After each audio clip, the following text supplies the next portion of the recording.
सूरज उगने से बदलते हैं ये धरा आसमान, चलते रहने से हो जाती है हर मुश्किल आसान। चिंता को छोड़ कर आओ कर ले मन में शुभ चिंतन, हर पल को कर ले सफल सफल कह रही है ये पवन। संवार ले सुधार ले कर समस्या का समाधान, संवार ले सुधार ले कर समस्या का समाधान, कर समस्या का समाधान, कर समस्या का समाधान, कर समस्या का समाधान, कर समस्या का समाधान, कर समस्या का समाधान।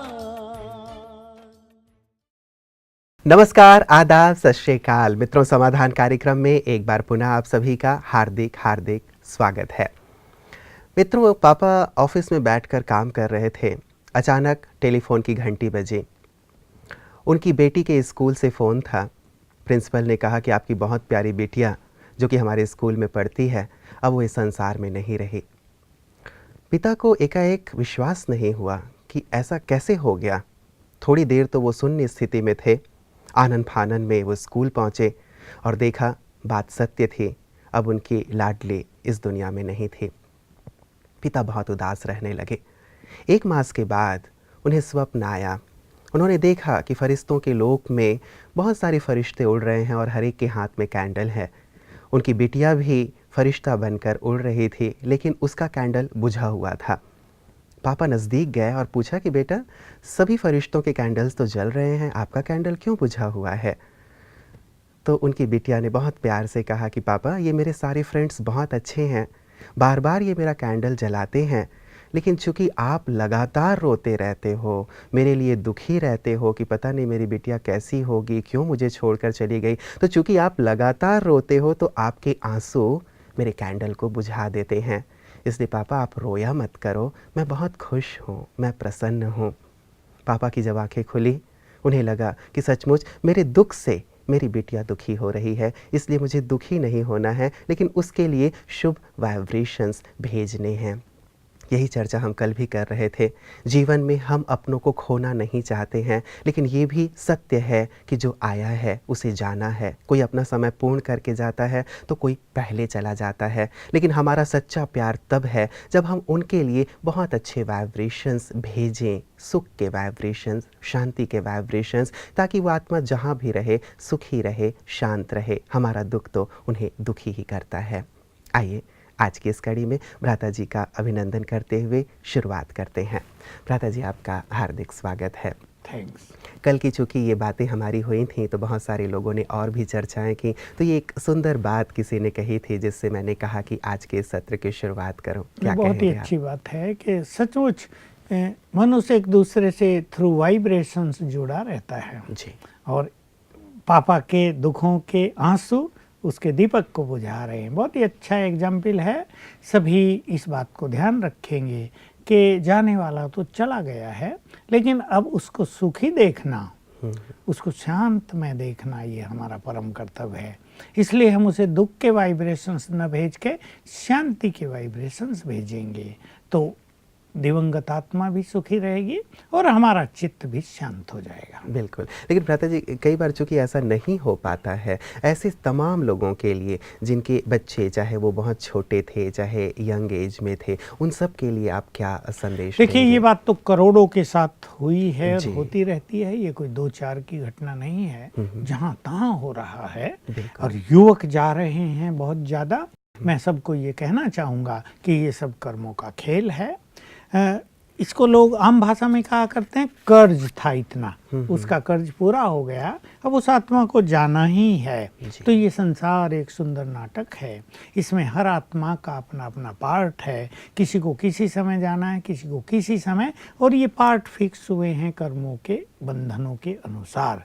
इसलिए इस खेल को बहुत सहज भाव से देखना है और जो भी जा रहे हैं उनको शांति के वाइब्रेशंस देखते हुए अपने सुंदर भविष्य की ओर देखना है। जो साथ छोड़कर चले गए वो तो अब साथ वापस आएंगे नहीं, लेकिन जो हमारे दूसरे साथी हैं उनके साथ को हम निभा सकें, उनको प्रेम दे सकें, उनको सहयोग दे सकें। इस दृष्टि को आगे बढ़ाते हुए हमें अपने जीवन को आगे की ओर निरंतर बढ़ाना है। बिल्कुल भ्राता जी, जिस परिवार में ऐसी घटनाएं हो जाती हैं, कोई देह त्याग देता है, तो निश्चित रूप से घर में एक माहौल गमगीनी का हो जाता है। तो जो विद्यालय से भाई बहनें जुड़े हैं या जो मेडिटेशन करते हैं, क्या विशेष ऐसे समय पे अभ्यास करें ताकि वातावरण में जो एक दुख का माहौल है वो थोड़ा सा दूर हो और सबके चित्त शांत हो? एक तो बहुत अच्छी चीज़ जो हमारे ईश्वरीय विश्वविद्यालय की ओर से की जाती है, प्राय बहुत जगह की जाती है, कहीं भी किसी की मृत्यु होती है तो वहाँ एक साप्ताहिक ज्ञान देने का प्रोग्राम चलाते हैं, रोज 1 घंटा। तो उससे क्या होता है, उस घर में भी वातावरण में शांति होती है, जो दुख के वाइब्रेशंस हैं वो हटने लगते हैं और कई आत्माओं को ज्ञान भी प्राप्त हो जाता है, कईयों का भविष्य भी उससे प्रभु मिलन की ओर अग्रसर हो जाता है। तो एक तो ये करते हैं, लेकिन उन्हीं के घर में जाकर हमारे सभी भाई बहनें 1 घंटा योग अभ्यास भी करते हैं, भोग भी वहीं पर लगाते हैं, उस आत्मा को भी और भगवान को भी। तो ये सभी इसको अरेंज कर लें अपने घरों में। चाहे ऐसी घटनाएं होती हैं, बहनों से वो संपर्क करते हैं, बहनें इस तरह का प्रोग्राम बना देती हैं कि वहाँ 1 घंटा कुछ दिन तक जाकर बहुत लोग योग अभ्यास भी करें ताकि वाइब्रेशंस में शांति हो जाए। और ये 7 दिन का जो हमारा ज्ञान देने का प्रोग्राम चलता है, इसको भी वहाँ आयोजित कर दिया जाता है, तो आसपास के अनेक लोगों को भी इससे फ़ायदा होता है और ये एक बहुत बड़ा पुण्य भी हो जाता है दिवंगत आत्मा के लिए भी। तो ये कार्यक्रम होते हैं हम लोगों के यहाँ, जहाँ तहाँ किए जाते हैं और सबको इसको तो मतलब ब्रह्मा कुमारी इस केंद्र में संपर्क कर सकते हैं, वहाँ से जो बहनें हैं आकर के ये कार्यक्रम करेंगी। क्योंकि इसमें बहुत दुख भरा माहौल तो हो ही जाता है ना, उसको समाप्त करना परम आवश्यक होता है। नहीं तो क्या हुआ है, कई माताएं उस शोक में ऐसी पीड़ित हुई कि आधी पागल हो गई, कईयों को स्ट्रोक आ गई, कईयों को और कुछ हो गया है, कईयों को उसमें इतना सदमा लग गया कि जीवन भर और लोग चाहिए इनको संभालने के लिए। तो ऐसी स्थितियों से बचने के लिए ये 7 दिन का प्रोग्राम हर एक को ऑर्गेनाइज कर ही लेना चाहिए। क्योंकि मेडिटेशन की लगातार चर्चा करते आ रहे हैं, इसीलिए मेडिटेशन के ही प्रश्न हमारे पास और भी आए हुए हैं, मैं उन्हें अब लेना चाहूँगा। ये हैं सलोनी मुंबई से और ये कहते हैं कि मैं कक्षा 12वीं की छात्रा हूँ। जैसे जैसे परीक्षा नज़दीक आता जा रहा है वैसे वैसे मेरा भय बढ़ता जा रहा है, टेंशन हो रहा है कि क्या होगा, जो मैं याद करना चाहती हूँ वो याद नहीं हो रहा है। क्या मैं योग का कोई विशेष अभ्यास कर सकती हूँ जिससे ये चीज़ें मुझे याद भी हो जाएं और मेरा ये जो भय है वो दूर हो जाए? 2 चीज़ें हो गई, एक भय और एक मेमोरी पावर वीक, और दोनों ही विद्यार्थियों के लिए बड़े खतरनाक हो गए, याद ही नहीं होगा और उसे। 12वीं क्लास की स्टूडेंट अब इसको अपना भविष्य किसी भी फील्ड में ले जाना है तो निश्चित रूप से इसके लिए चिंता का विषय है। पहली चीज़ तो ये, इनको अपना भय समाप्त करना होगा। बहुत बच्चों को ये भय एग्ज़ाम से पहले प्रारंभ हो जाता है और मान लो 15 दिन पहले प्रारंभ हो गया तो 15 दिन का भय इकट्ठा काम करता है, तब जब पेपर हाथ में आता है तब ये बच्चे नर्वस हो जाते हैं। जो कुछ पहले ही वीक हो गए थे मेमोरी, और भी जो याद किया था वो भी भूल जाते हैं और बड़े वहाँ परेशान और उदास रहते हैं, कुछ का कुछ लिख के आते हैं। इसलिए पहली चीज़ होती है भय को समाप्त करना। तो उसके लिए हम 2 बहुत अच्छे अभ्यास सिखाते हैं और इसको भी वही करना है। सवेरे आँख खुलते जब भी उठें, जरूर नहीं 4 बजे उठना है, 6 बजे ये उठे, 6 बजे उठते ही ये अपने को याद दिलाएंगे, मैं तो सर्वशक्तिवान की संतान हूँ, इसलिए मैं बहुत शक्तिशाली हूँ, अर्थात मैं मास्टर सर्वशक्तिवान हूँ। दूसरा याद दिलाएंगे, सफलता मेरा जन्मसिद्ध अधिकार है, मुझे हर फील्ड में सफलता मिलनी ही है। चिंतन में ले आए इसको थोड़ा, भगवान के बच्चों को ही यदि सफलता नहीं मिलेगी तो भला और किसको मिलेगी। ऐसा चिंतन कर लें, मेरे साथ तो स्वयं भगवान है, मुझे तो सफल होना ही है, मैं निर्भय हूँ। साथ में ये भी संकल्प करें, मैं निर्भय हूँ, I will enjoy my examination. ये संकल्प रोज सवेरे उठ के 7-7 बार कर लिया करें। इससे इनका भय भी समाप्त होगा और एक निश्चिंतता आएगी और इनके कदम सफलता की ओर बढ़ेंगे, क्योंकि ये सबकॉन्शियस माइंड का प्रयोग है। सवेरे जब हम उठते हैं हमारा सबकॉन्शियस माइंड फुल्ली एक्टिव होता है और उसमें जो संकल्प हम अपने को दे देंगे वो हमारे सबकॉन्शियस माइंड के लिए जैसे कमांड हो जाते हैं, आदेश, और उसको वो आदेश मानने ही हैं। तो मैं मास्टर ऑलमाइटी हूँ, सफलता मेरा जन्म सिद्ध अधिकार है, मुझे सफलता मिलेगी ही, मैं संपूर्ण निर्भय हूँ, मैं अपने एग्ज़ाम को एंजॉय करूँगी, और एग्ज़ाम तो मेरे लिए एंजॉयमेंट है, ऐसे संकल्प करेंगी तो एंजॉयमेंट की ओर इनके कदम चलेंगे। एक ये चीज़। दूसरा, इनको अपनी मेमोरी पावर बढ़ानी है। देखिए, मेमोरी पावर को जो चीज़ नष्ट करने वाली थी, पहला तो भय। भय मनुष्य की मेमोरी पावर को एकदम नष्ट कर देता है। तो जैसे जैसे निर्भय बनेंगी इनकी बुद्धि फिर से जागृत होगी और बुद्धि में शक्ति है सब कुछ याद करने की, वो जागृत होगी तो इन्हें बहुत कुछ याद रहेगा। लेकिन मैं एक राजयोग का अभ्यास इन्हें सिखाना चाहता हूँ, क्योंकि ये निश्चित रूप से राजयोग से जुड़ी हुई हैं। कम से कम आधा घंटा इनको राजयोग अवश्य करना चाहिए रोज, ताकि मन बिल्कुल पीसफुल होने लगे। क्योंकि ये सुंदर सा सिद्धांत है, मन जितना शांत बुद्धि उतनी ही तीव्र, मन जितना शांत बुद्धि की मेमोरी पावर उतनी ही शार्प। तो इनको अपने चित्त को शांत करने के लिए ये नहीं सोचना चाहिए कि टाइम नहीं है, अभी एग्जाम सामने आ रहा, मैं आधा घंटा योग भी कर लूँ। नो, आधा घंटा योग करने से इन्हें 4 घंटे का फायदा हो जाएगा। जो याद करते हैं ये 4 घंटे में, वो याद होने लगेगा इनको 1 घंटे में। फायदा ही फायदा है। इसलिए आधा घंटा बहुत अच्छी एकाग्रता के साथ चित्त को शांत रखते हुए, योग को एंजॉय करते हुए इन्हें योग अभ्यास कर लेना चाहिए। फिर योग अभ्यास में दूसरी प्रैक्टिस करेंगे, मैं आत्मा हूँ, स्वराज्य अधिकारी हूँ। ये बहुत सुंदर शब्द है हमारा स्पिरिचुअल। स्वराज्य अधिकारी का अर्थ होता है मैं आत्मा मन बुद्धि संस्कारों की इस देह की मालिक हूँ, मैं यहाँ हूँ, मैं स्वराज्य अधिकारी हूँ, अपनी राजा हूँ। फिर अपने मन बुद्धि को आदेश देंगे, हे मेरे मन तो शांत हो जा। अब कहे 1 मास के लिए तुम शांत हो जाओ, जब तक मेरे एग्जाम हो तुम शांत। और हे मेरी बुद्धि, अब जो मैं पढ़ूं तो उन सब को याद कर लेना। तो बुद्धि हमारी शक्ति है, वो हमारे आदेश का पालन करने लगेगी। रोज ये काम करें, लेकिन अपने को पहले ये याद अवश्य दिलाएंगे, मैं आत्मा स्वराज्य अधिकारी हूँ, मालिक हूँ। हे मन बुद्धि, मैं तुम्हारी मालिक हूँ, अब तुम ऐसा करो, जो मैं पढ़ूं सब याद कर लेना, और जब एग्जाम आए, जब पेपर मेरे हाथ में आए, वो सब इमर्ज कर देना।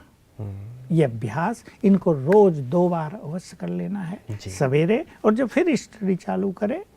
और एग्जाम जब आ जाए, जब पेपर इनके हाथ में आए, फिर से जरा धैर्य चित्त होके 10-20 सेकंड के लिए, मैं आत्मा स्वराज्य अधिकारी हूँ, हे मेरी बुद्धि, जो आज तक मैंने पढ़ा है अब तुम सब कुछ इमर्ज कर दे।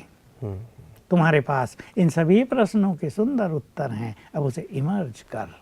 तो बुद्धि वैसा ही आदेश का पालन करेगी और इनके अनुभव बहुत सुपर होंगे। ये प्रैक्टिस इन्हें रोज कर लेनी चाहिए, इससे सहज इनका भय भी दूर होगा और सब कुछ याद रहेगा। आप राजयोग के लिए सुबह के समय को सर्वोत्तम बताते हैं, लेकिन मैं बिजनेसमैन हूँ और घर आते खाना खाते 12 बज जाते हैं, ऐसे में मुझे क्या करना चाहिए? और एक दूसरा भी प्रश्न ऐसा ही है भ्राता जी, चंद्र कुमार कुशवाहा जी का, और ये कहते हैं कि मेरी ड्यूटी शिफ्ट वाइज होती है, तो इसमें समय का कुछ ऐसा नहीं रहता, कभी शायद उनको लेट नाइट काम करना पड़ता होगा, तो ऐसे में जो खास राजयोग के लिए आप सुबह का समय सर्वोत्तम बताते हैं, तो क्या करना चाहिए? बिल्कुल, कल मेरे पास भी एक ऐसा ही फ़ोन आया जी। कोई बहन पूछ रही थी कि मेरी ड्यूटी सवेरे 4:30 बजे ही समाप्त होती है, अब मेरा तो अमृत वेला मिस हो जाता है। मैंने उसे कहा तुम्हारा कहाँ मिस होता है, तुम तो जगी हुई हो, 1 बजे से ही बाबा से गुड मॉर्निंग करो, रूरियान करो, सब सोए हुए हैं, शिव बाबा मैं तुम्हारी बच्ची जगी हुई हूँ, लाओ वरदान, जितना खजाना, तुम्हारा मिस कहाँ हो रहा है, तुम तो अधिक से अधिक एंजॉय कर रही हो। फिर आधा घंटा योग अभ्यास करके अपना सो जाओ, एंजॉय करो। मनुष्य के पास क्या है कि उसने एक लकीर पकड़ ली है, और भाई 4 बजे उठ के योग करना, बैठना ऐसे स्ट्रिक्ट होके तो अमृत वेला सफल हो। No, enjoy everything. आप 6 बजे भी उठे ना, बच्चों को मैं इसलिए कहता हूँ, मैं केयरलेस नहीं बना रहा हूँ, पर बच्चे अगर 4 बजे उठेंगे, एग्जाम देने जा रहे हैं, तो उन्हें नींद आएगी। इसलिए बच्चे अपनी नींद को पूरी करें, 6 बजे उठें, थोड़ा सा मेडिटेशन करें और एंजॉय करें अपनी दिनचर्या को। उठते ही अपने एंजॉयमेंट को ख़त्म ना कर दें कि अरे अरे ये क्या हो गया, लेट हो गया, सब कुछ मिस हो गया। अरे जो मिस हो गया, जो है उसको तो एंजॉय करो जी। तो इनको जब भी इनकी शिफ्ट की ड्यूटी समाप्त हो तब अच्छा योग कर लें, और जब ये सोकर उठें तब से इनके लिए अमृत वेला है, तब अच्छा योग कर लें, क्योंकि अमृत वेले का महत्व यही है कि उस टाइम हमारा चित्त शांत होता है, हमारा तन भी फ्रेश हो गया, हम सो लिए हैं, मन भी शांत है। अब तब हमें एकाग्रता बहुत अच्छी होगी, तब हमें ईश्वरीय मिलन की सुंदर अनुभूति होगी। लेकिन जैसे इस बिजनेस वाले की समस्या है कि ये 12 बजे आते हैं, अगर ये 3:30 बजे या 4 बजे उठेंगे तो इनको नींद आएगी, बॉडी भी थकेगा, ब्रेन भी थका हुआ होगा, इनका ना योग सफल होगा और नींद पूरी होगी। इसलिए इनको अपनी नींद पूरी करनी चाहिए। 6 बजे तक जरूर ये सोएंगे, 6 बजे उठ के बिल्कुल फ्रेश होकर 1 घंटा आनंद लें, योग करें, चाहे आश्रम पे जाएं, योग करें, बाबा के महावाक्य सुने, उससे अपने चित्त को भरपूर करें और पूरे दिन को एंजॉय करें। इसलिए अमृत वेले का तो महत्व है, लेकिन जहाँ ऐसी परिस्थितियाँ हों वहाँ सारा दिन हमारे लिए योग अभ्यास करने के लिए खुला हुआ है और बाबा की वही शक्तियाँ हमें हर समय मिलती रहेंगी। एक संकल्प शायद इनका होता होगा भ्राता जी, जैसे परमात्मा महावाक्यों में हमने भी सुना है कि सुबह के समय परमात्मा वरदान देते हैं, तो शायद ये विचार रहता होगा कि वो वरदान हम भगवान से नहीं ले पाते हैं, तो शायद ये संकल्प इन्हें बहुत ज़्यादा परेशान करता है। ये संकल्प ही बहुतों को परेशान करता है। लेकिन एक बात इसमें याद रखनी चाहिए कि जिनका अमृत वेला किसी भी कारण से मिस होता है, उनके लिए एक दूसरी अपॉर्चुनिटी है शाम के समय 6:30 से 7, 7:30, ये जो 1 घंटे का समय है, ये भी अमृत वेले के तुल्य ही चित्त को शांत करने वाला। देखिए तब सूरज उदय होने वाला था, अब सूरज अस्त होने का समय है, तो प्रकृति में बहुत शांति के वाइब्रेशंस चारों ओर फैल जाते हैं। उस टाइम भी यदि ये प्रभु वरदान प्राप्त करना चाहेंगे तो वैसी अनुभूति इनको हो जाएगी। लेकिन बिजनेस वालों का क्या होता है कि वो बिजी हुए तो बिजी हो गए, लेकिन उन्हें ऐसा मैनेज करना पड़ेगा कि आधा घंटा तो वो शाम को अपना निकालें ही।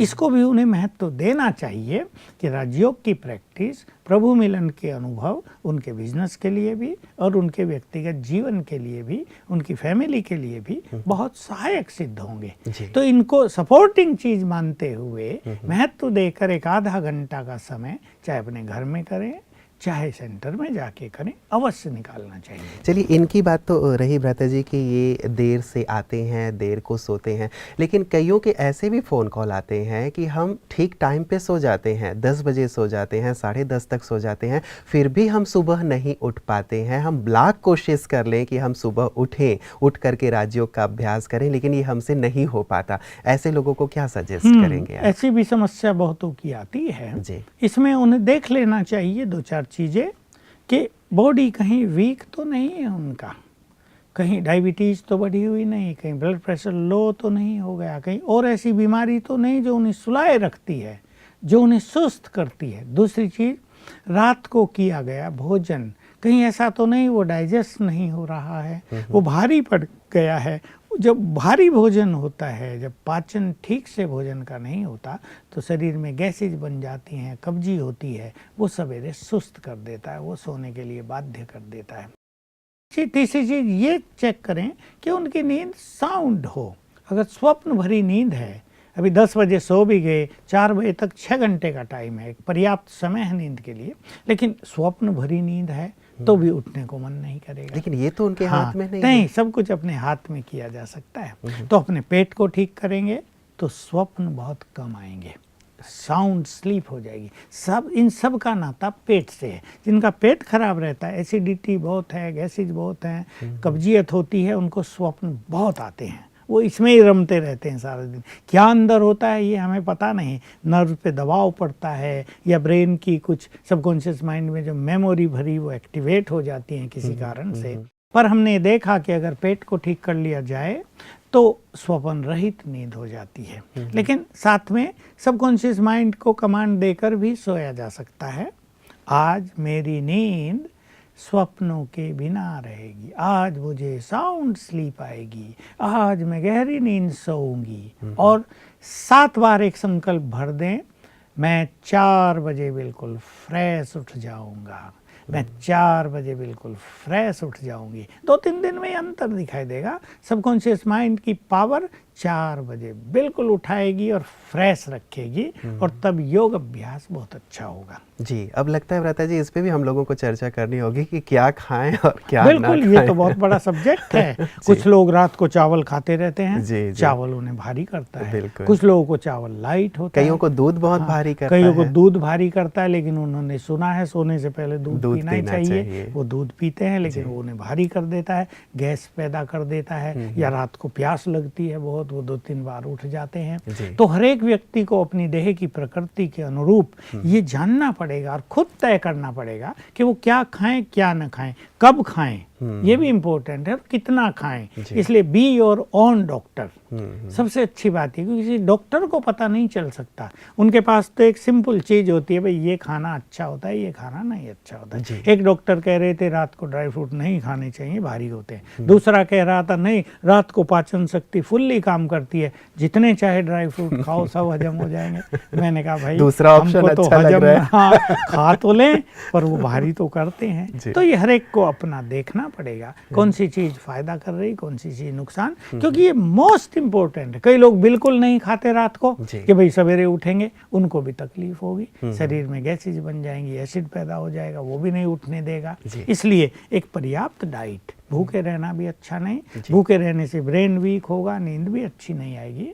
तो इसलिए योगी के लिए एक proper diet and proper sleep, इसका एक सुंदर बैलेंस रखना आवश्यक होता है। कब खा लें भ्राता जी? कई लोग ऐसा होता है कि ठीक सोने से पहले खाते हैं, 10 बजे खा रहे हैं, 10:30 खा रहे हैं। मान लो कोई बिजनेस वाले जैसे जिनकी हम चर्चा कर रहे थे, वो तो देर से आए, अब उनकी मजबूरी है, लेकिन कब खा लेना चाहिए? देखिए 8 बजे से पहले खा लेना चाहिए, ताकि सोने तक 2.5-3 घंटे मिल जाए हाजमे के लिए। कई लोग ऐसा भी कहते हैं कि खा के आप 2-4 मिनट घूम फिर के सो जाओ तो भोजन हजम हो जाता है। जैसे मैंने कहा कि हर एक का सिस्टम अलग अलग, हर एक की डाइजेस्टिव पावर कितनी है वो अलग अलग, इसलिए सबके लिए एक सिद्धांत नहीं बनाया जा सकता। मान लो इन्हें 12 बजे ही आके भोजन खाना है, तो इनको इतना ध्यान तो रखना पड़ेगा, भूख भी बहुत लगी होगी, कि समोसे पकोड़े ना खाएं, गरिष्ठ भोजन जो है वो नुकसान करेगा, देर हो गई है। दूसरा, थोड़ा सा कम खाएं। मैं नहीं कहता भूखे रह जाओ, पर जस्ट 10% कम कर दें, ताकि भोजन खाने से पेट और शरीर भारी ना हो, तो नींद अच्छी आएगी और ये जब उठेंगे फ्रेश उठेंगे। अगर इन्होंने ज़्यादा खा लिया, फिर ये चाहे 8 घंटे सो लें, जब उठेंगे इनको थका थका, ब्रेन भारी, टेंशन ऐसा महसूस होगा। अच्छा भ्राता जी, ये तो रही एक भोजन की बात। आपने कहा कि अपने डॉक्टर खुद बने, देख लें, थोड़ा हल्का खाएं ताकि सुबह की आपकी नींद अच्छी हो और सुबह अमृत वेला, सुबह का समय अच्छा हो। अब कईयों के साथ ये है कि वो करवटें बदलते रहे, सारी रात हम वाली स्थिति है कि नींद नहीं आती है, जाते हैं बिस्तर पे, देर रात को नींद आई तो फिर भी उनके लिए सुबह उठना उनके लिए भी बड़ा ही कठिन हो जाता है। ऐसे लोग क्या करें? ऐसे लोग, मैं सीधी सीधी भाषा में कहूँ तो पहले तो पुण्य कर्म करें। पाप कर्मों के इफेक्ट मनुष्य को सोने नहीं दे रहे हैं। अभी डॉक्टर नींद की गोली तो दे देते हैं, लेकिन उन्हें ये पता नहीं चलता नींद आ क्यों नहीं रही। अगर कोई ब्रेन का भी स्पेशलिस्ट होगा, न्यूरो फिजिशियन, वो शायद जान सके कि क्या गड़बड़ हो रही ब्रेन में, जो इनका ब्रेन शांत नहीं हो रहा है, सोने नहीं, ब्रेन हाइपर एक्टिव हो जाता है कई बार। तो जो निगेटिव एनर्जी है, जो पाप कर्मों की एनर्जी है, वो ब्रेन को सोने के वक्त एक्टिवेट कर देती है बहुत ज़्यादा। अभी मैं यात्रा में था, हम तो जब सोने जाते हैं और अभ्यास करने लगते हैं, मैं तो मास्टर सर्वशक्तिवान हूँ, और कहा हम कब सो जाते हैं हमें पता ही नहीं चलता। कईयों ने मुझे बताया इसी यात्रा में, हमारी नींद की तो बहुत बड़ी प्रॉब्लम थी, मास्टर सर्वशक्तिवान ने हमें तो आनंद दे दिया नींद का। कईयों को दूसरा संकल्प आनंद देता है, मैं एक महान आत्मा हूँ। तो हम इसे वो सिखाते हैं, लिखते हैं भ्राता जी? लिखें। वो तो लिखते नहीं थे, वो तो बस मन बिस्तर में। पे लेटे और मन में कहते कहते कहा कभी तो हम 7 बार ही कह पाते हैं, सो जाते हैं। कभी 20-25 बार कहने पे गहरी नींद आ तो ये तो बड़ी जाती है। अच्छी दवा है भ्राता बिल्कुल जी, इसको बहुत अच्छी पेटेंट दवाई करा है। लेना चाहिए। पेटेंट कर देना चाहिए। अमेरिका बहुतों का कराता है, इसको तो हम ब्रह्मा कुमारी पेटेंट कराएंगे। जी। तो मैं एक महान आत्मा हूँ, चाहे इसको लिख लें, रात को 108 बार लिख लें, थोड़ा कम लिख लें, ब्रेन को एनर्जी जाए ताकि ब्रेन शांत होने लगे, एक्टिव न हो जाए सोने के समय बहुत। बस इसका ध्यान रखेंगे तो नींद का आनंद आएगा। और नींद का आनंद तो आजकल बहुत बड़ा आनंद हो गया है। बहुत सारे लोगों का प्रश्न है भ्राता जी, और मैं इस पे विस्तार से आपसे चर्चा चाहूँगा, लेकिन चूंकि आज सुबह की बात हो रही है तो एक बात मैं और आपसे पूछना चाहूँगा। बहुतों के प्रश्न ये भी होते हैं, सुबह को संपूर्ण आनंददायक कैसे बनाया जाए? तो आपके अनुभव से मैं जानना चाहूँगा कि आप वर्तमान समय इसे कैसे आनंददायी बनाते हैं, और अन्य जो साधक हैं वो भी इसे कैसे संपूर्ण सफल कर सकते हैं कि लगे कि हाँ आज तो मजा आ गया बस। देखिए, उठते ही मन में सुंदर संकल्प क्रिएट करें जी। आनंद मिलता है मनुष्य को संकल्पों से। संकल्प मनुष्य को एनर्जेटिक कर देते हैं। उठते ही हाथ ऊपर करो और संकल्प करो, वाह मेरे जैसा भाग्यवान चारों युगों में कोई नहीं, स्वयं भगवान मेरी पालना कर रहा है, स्वयं भाग्य विधाता मेरा बन गया। मन डांस करने लगे, फिर देखो अमृत वेला। दूसरा संकल्प ऐसे ही कर लो, वाह बाबा मुझे वरदान देने के लिए बुला रहे हैं, आओ बच्चों मैं तुमसे बहुत राजी हूँ, ले लो, आ जाओ मेरे भंडार खुले हैं, ले लो, ये सब खजाना तुम्हारा है। ऐसे सुंदर संकल्प जितने करेंगे योग अच्छा होगा।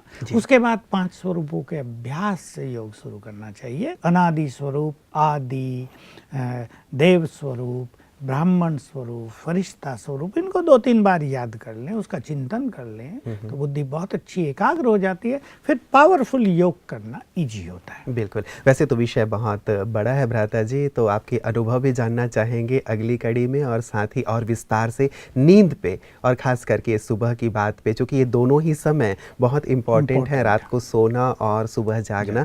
आपसे विशेष करके इस पे प्रकाश चाहेंगे। आज की तमाम चर्चाओं के लिए आपका बहुत बहुत शुक्रिया।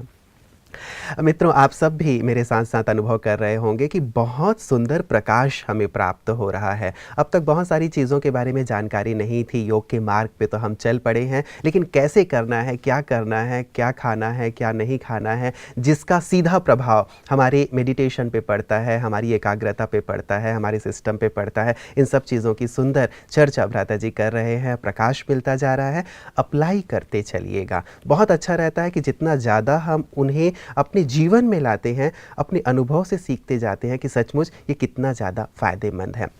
एक सुंदर बात से मैं अंत करना चाहूँगा, जिसकी चर्चा हमने शुरुआत में भी की थी। एक महिला का यंग लड़का, उसने देह का त्याग कर दिया। गौतम बुद्ध जी के पास वो पहुँची और कहा कि भंते मेरे पुत्र को जीवित कर दो, मैं और कुछ नहीं सुनना चाहती। बुद्ध ने कहा ठीक है, मैं इसे जीवित कर दूंगा, लेकिन तुम इस पूरे नगर में घूमो और किसी भी एक ऐसे घर से अन्न लेकर के आओ जहां अब तक किसी ने भी देह का त्याग ना किया हो। पूरे नगर में घूमी, लेकिन किसी भी नगर में किसी भी घर में ऐसा कोई बंदा नहीं मिला जिसने शरीर ना छोड़ा हो। वापस आई, उसे प्रकाश प्राप्त हो गया था कि वास्तव में जीवन और मरण ये तो सृष्टि का नियम है। तो यही बात कहते हुए मैं आपको अंत में छोड़ना चाहता हूँ मित्रों, कि किसी के जाने से हम इतने ज़्यादा उदास और निराश ना हो जाएं कि हमारा जीवन नीरस हो जाए, दुख से बोझिल हो जाए और उसका प्रभाव हमारे परिवार के अन्य सदस्यों पर पड़ने लगे। सृष्टि के इस नियम को स्वीकार करें और जीवन को सरल और सहज बनाएं। यही समाधान का लक्ष्य है और हमारी शुभकामना भी यही है कि आपका जीवन सरल और सहज हो। नमस्कार।